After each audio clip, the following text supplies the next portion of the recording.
پاکستان کے ہر شہری کا کشمیری عوام سے مضبوط رشتہ ہے جس میں دنیا کی کوئی طاقت دراڑیں نہیں ڈال سکتی۔ ان خیالات کا اظہار رانا خادم حسین، صدر مسلم لیگ کاف لیبر ونگ ڈویژن ملتان نے کیا۔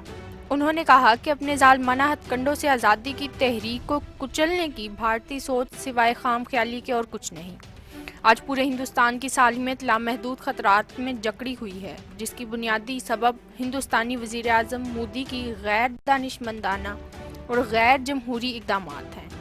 کشمیر کی آزادی قریب پہنچ چکی ہے۔ بھارت میں علیحدگی پسند تحریکیں غیر معمولی طور پر زور پکڑ رہی ہیں، اور وہ دن دور نہیں جب دنیا کے نقشے پر بھارت مختلف ریاستوں میں تقسیم نظر آئے گا۔ مقبوضہ کشمیر کے باسی نہ کبھی پہلے تنہا تھے اور نہ اب ہیں۔ ہر مشکل گھڑی میں پاکستانی قوم کشمیریوں کے مسلمانوں کی بھرپور تائید کرتے ہوئے ان کے حقوق کے لیے ہر سطح پر آواز بلند کرے گی۔